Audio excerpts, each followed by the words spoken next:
you. That'll be the intro for my video. Yeah. How's it going? Wooden Spoon Supercoach here. First major buy is done and dusted. Pretty happy with my score this week. We'll get into that in a sec.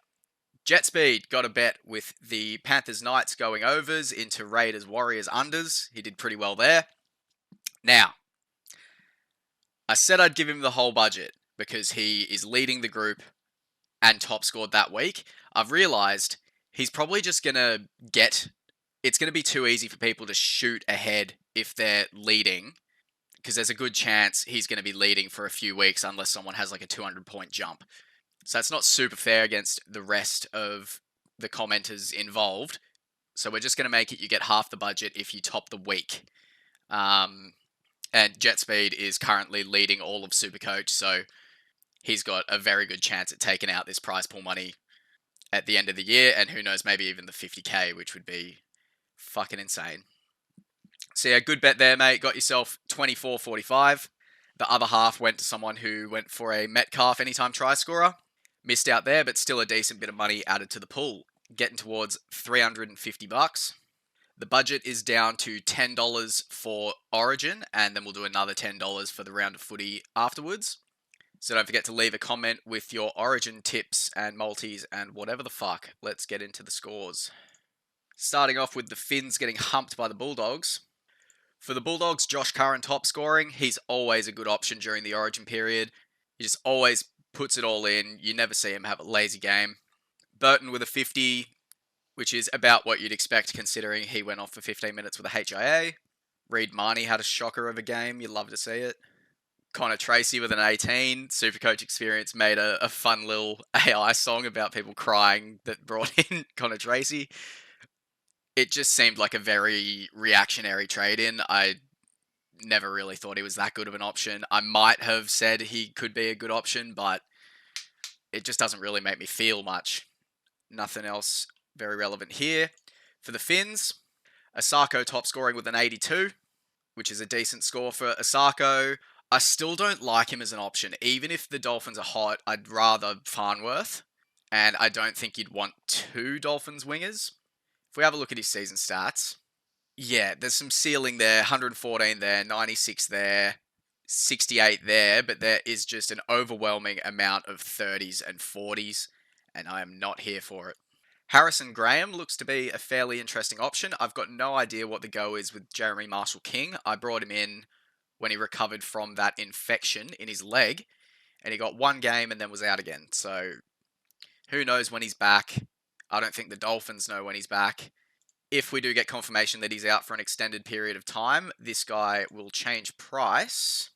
This is his third game, so he will get his initial price rise this week. That 72 is going to hang around in his rolling average, so depending on JMK, he could be an option.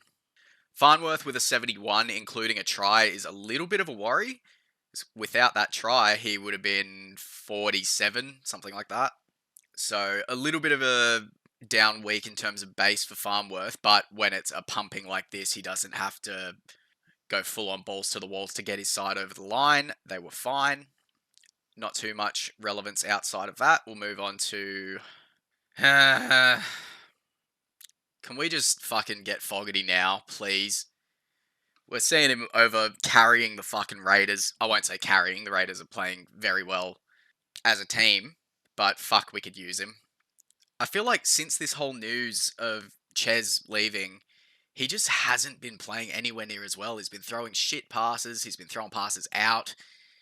It's pretty concerning, but it is still early in the year. Maybe we click into gear for the end of the run home, but who knows. Anyway, Hopper Whitey goes and scores a fucking double pretty soon after I trade him out. I started with him, carried him for 9 or 10 rounds, and I think in that 9 or 10 rounds he scored 2 tries, and now that I've gotten rid of him, he's scored 2 in one game. Fuck, that's annoying.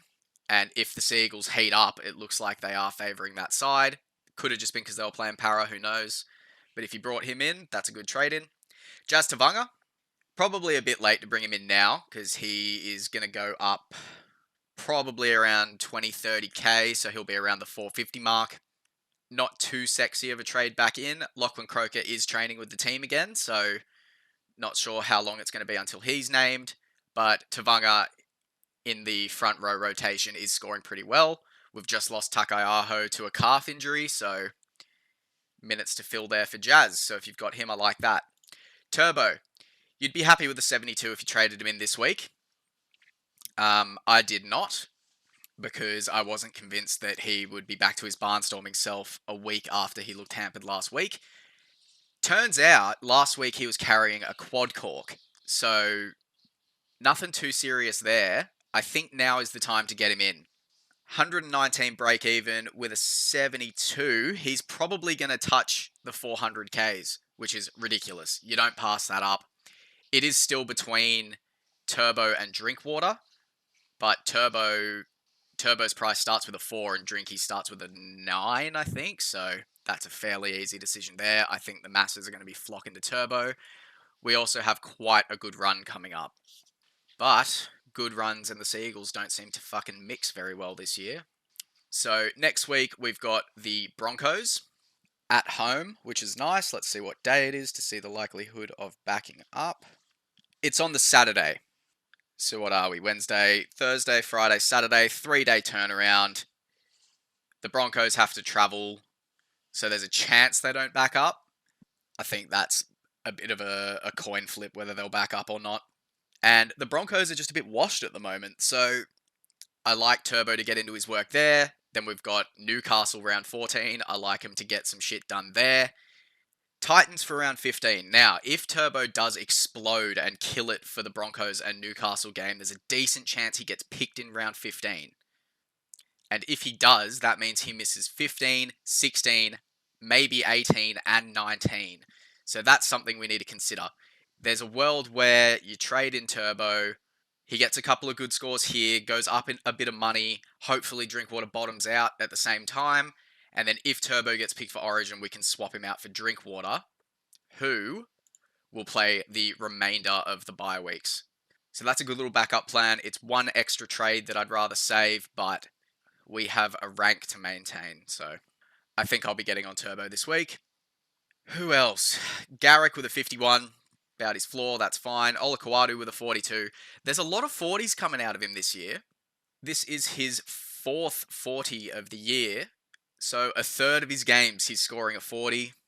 He's kind of feeling like a bit of an Adam Fanua-Blake of the second row. We're not getting quite what we want out of him, but it's not bad enough to sell, I don't think. If there's any injuries to forwards for the Blues in Origin, he could probably see his way in there. Other options. Oh, Croker played. I guess I was just so dejected watching this game I didn't even notice he was back. So that's good. Croker's back. Love to see it. Moving on. Knights Panthers. This is the turning point of the week. The scores this week pretty much come down to if you own Dylan Lucas, if you own Sharp, if you own both, if you own neither, or if you VC'd one of them. A few people got talked out of Dylan Lucas because of NRL Physio's concerns about his shoulder. If you did that, don't go crying to him. It's on you. You made the decision. He can't go around and edit everyone's teams for them. Just cop it on the chin. And maybe don't sell players due to injury until they get injured. Especially someone with a ceiling like Dylan Lucas. So those two scores are fucking massive. Don't really need to say much else. They absolutely killed it. I wonder what this means for Ponga. Because the Knights, I mean, they are coming up against a very weak Penrith side, but maybe there's a world where Fletcher Sharp keeps that fullback spot with Ponga's kind of lackluster performances this year. I doubt it, but it would be nice. Dane Gagai with the goal kicking is very interesting. 564k. He's looking pretty consistent this year. A low score of 36 and 34. One of those scores, he didn't play the full 80. But I'm kind of liking what I'm seeing here. And now we add the goal kicking on top of that. Obviously, that's only going to be the games where Ponga is out, but it's something. If this is a turning point for the Knights, I really like Gagai as a pod. I can't imagine he's very owned. Yeah, 1% of teams. He's a mega pod.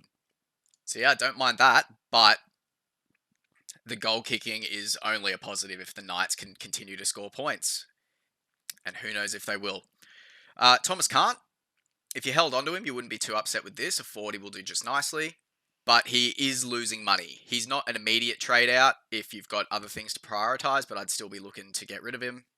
For the Panthers, Lindsay Smith I was talking about as an option through the origin period. He's scoring to about his value there, just over. So if you went with that, not a bad option. Casey McLean's probably still fairly owned. 3%. Okay, people have got off him. Realistically, with the Panthers, nothing too exciting here. Blaze Talungi going low. If you went him for a pod, that's not ideal. But yeah, moving on. There's been a lot of... It truly is buy round footy, isn't it? Like, who would have picked the Dolphins by 40, Para by 20, the Knights by 20, the Roosters against the untouched Sharks? The Warriors-Raiders is probably the only game that went how we expected it to. So we'll start with the Roosters. Dom Young's come back and scored fairly well. I can't imagine anyone went on him with the dramas with him at the Roosters. Savala. I've been harping on about this guy as a good origin cover option for months.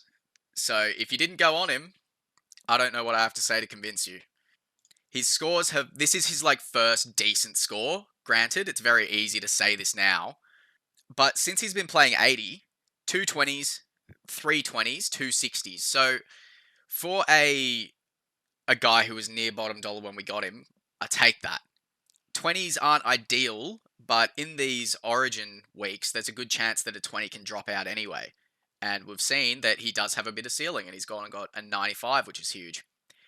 Blake Steep, one of the other options I was talking about, doing very well as well.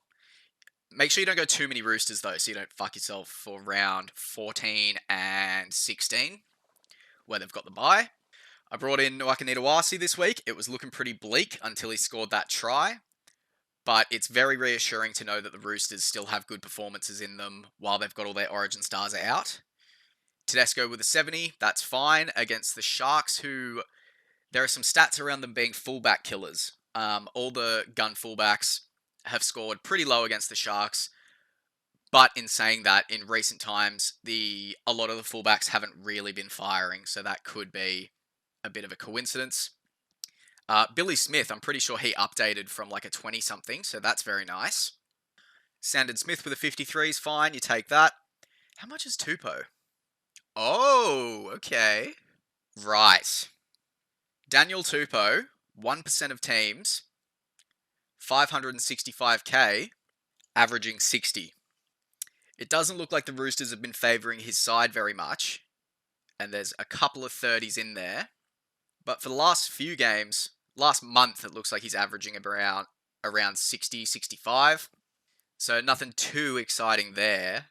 But there is always a game where Tupou scores a double or a hat-trick. So I really don't mind that.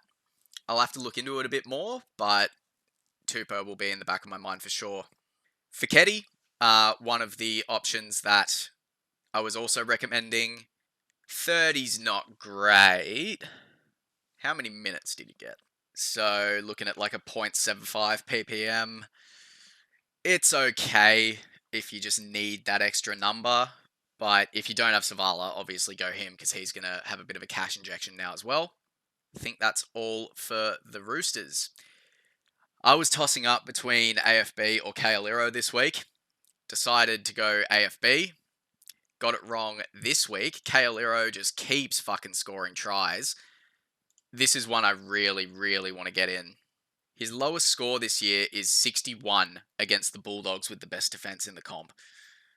He is just a gun. But the thing is, he's scored in every single week. He can't keep doing that. Although I've been thinking that for the past couple of weeks, and he just keeps chugging along, even against Melbourne and even against some of the better teams. So I think we're going to have to take a serious look at Iro.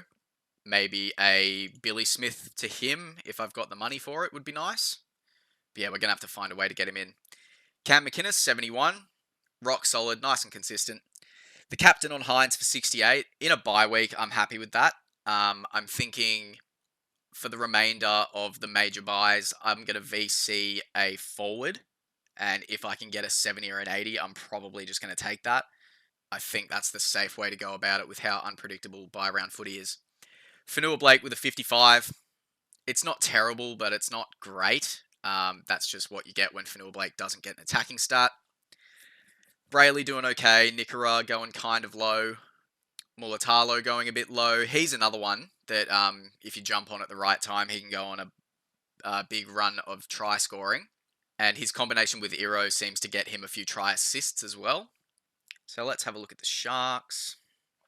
They have the bye this week, so you obviously won't be bringing him in this week. But then we've got New Zealand at home, St. George at home, Broncos away.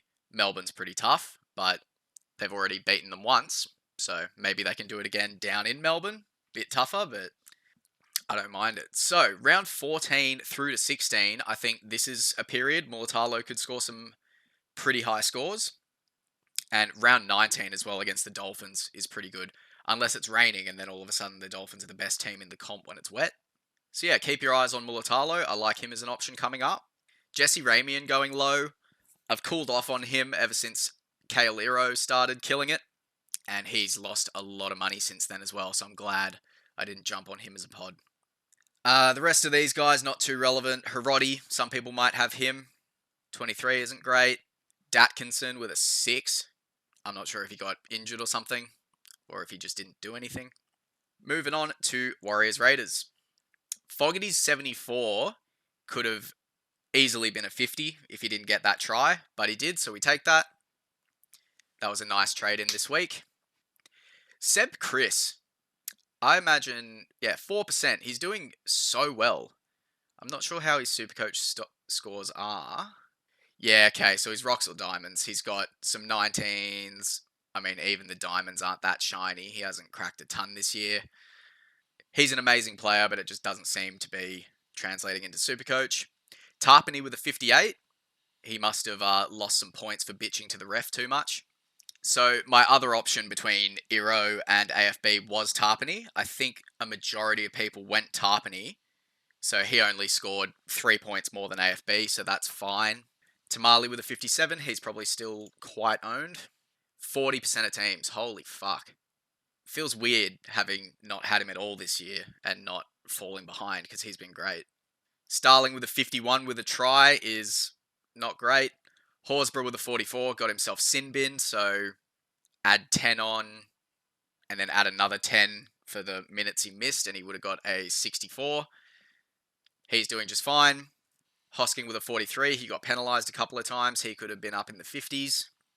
Oh, and Paddy with a 29. Is that his highest score of the season? No, he got a 36. Okay. I have no idea what the go is with Paddy. I love watching him. I can't tell if Ricky is trying to get him some experience for the run home or if it's just him getting experience for next season. So he's still bottom dollar, still projected to go down in money. Thank God AEs aren't a thing this year, or he would have hurt me so many times. Sucked into everyone who went Xavier Savage. He's still going to make money, but he just is way too rocks or diamonds for my liking. Yeah, you're getting anywhere from a 12 to an 124 with him. It's just peak center wing rocks or diamonds. Super attacking stat reliant. And I kind of liked the look of it last week. And obviously in hindsight, now that he's got a shit score, it's easy to say. But I feel like at the moment you're going to be wanting to bring in your mid-ranges and your guns rather than your higher-end cheapies. It's time to start prioritizing points and availability over cash gen. We've all made so much money with the cheapies this year. I don't think we need to bring them in unless it's super convenient for your side. That's all I've got to say on that.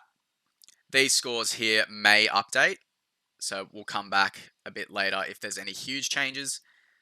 Scores still haven't quite been calculated yet, so I'll come back when they have. Alrighty, the scores are in, and 1057 was a good week. Up 892 spots. That is huge. So it does look like the origin period is going to be where I catch up and get back into the top 1,000. Fingers crossed. As for trades this week, I've finally gotten rid of Nicholson and brought in Eli Katoa, one extra number for this week. I was actually sorted this week before I made that trade, but that required Payne Haas, Munster, and Toya to all back up. I think Toya's a good chance, playing on the Sunday and being a centre. He seems the most likely. Munster on the Saturday is also kind of likely. but they are playing the Titans. It wouldn't surprise me if they just let Jerome Hughes steer the ship. And Payne Haas being a forward is probably the least likely.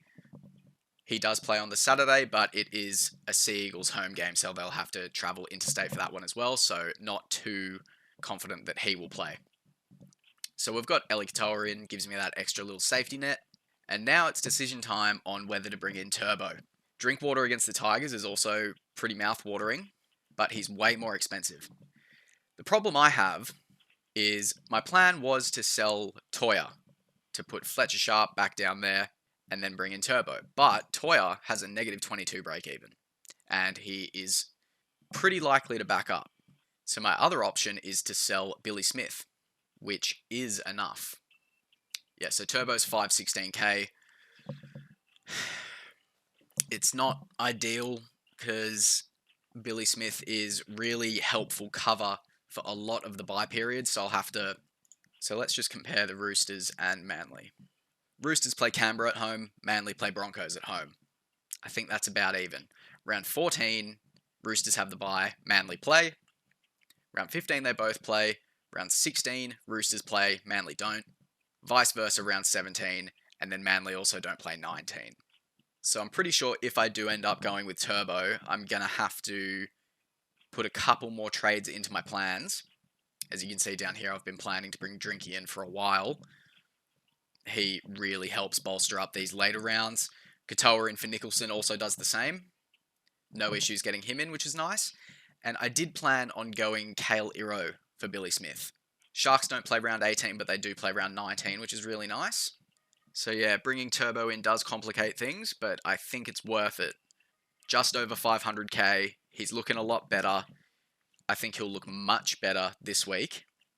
My concern is, though, we don't want him to look too much better, because then we lose him for round 15 and 18, and then 16 and 19 on top of that as well. So it's a tough one. I don't actually think I can afford to get Drinkwater in. Yeah, I definitely can't. Yeah, he's 876k. It's missing out on Drinkwater really cost me my top 100 spot, but we'll get back there. You can't get it all right. And I think I will be locking in Turbo, and I'll just have to redo my trade plans. In he goes. Welcome back, Turbo. Please don't fuck me. Righto, let's see who topped the week. Dinky Dill with 1125 in a major bye week. That is ginormous. Let's have a look at his team. Starling, Sandon, Haas, Horsburgh, Voimunga, Taylor May, Dylan Lucas, Hosking, Katoa, Tino, Savala, Cleary, Hughes, Munster. Captaincy on Iro, that's a great shout. Hopewadi, Garrick, Sharp, Iongi, Pappenhausen. Yeah, this guy is very well set up. Hopefully not just for round 12. Hopefully he'll do well through the whole Origin period. So Dinky Dill, if you're watching this, leave a comment with a bet for the Origin game and you will get half the budget. And anyone else is also welcome to comment and you guys will split the other half of the budget. So yeah, pretty good start to the Origin period. Don't think I can complain. I think top 1,000 is the goal next week, and then the next goal after that is top 100, and then the next goal after that is to fucking win. Let's quickly have a look and see if Jet Speed is still first. He's still first. God, well done, Nathan. I'm rooting for you to take out the whole thing if I can't win it, so keep doing what you're doing. It's clearly working. And I think that'll do it. Don't forget to leave your comments for Origin bets, and I'll see you for Teams List Tuesday. It'll be a very important one. We'll get a rough idea of who's backing up. I will be doing a late mail for the round coming up this week as well, because that will be very, very important for who does end up backing up. So yeah, I'll see you tomorrow for the Teams List. Hooroo!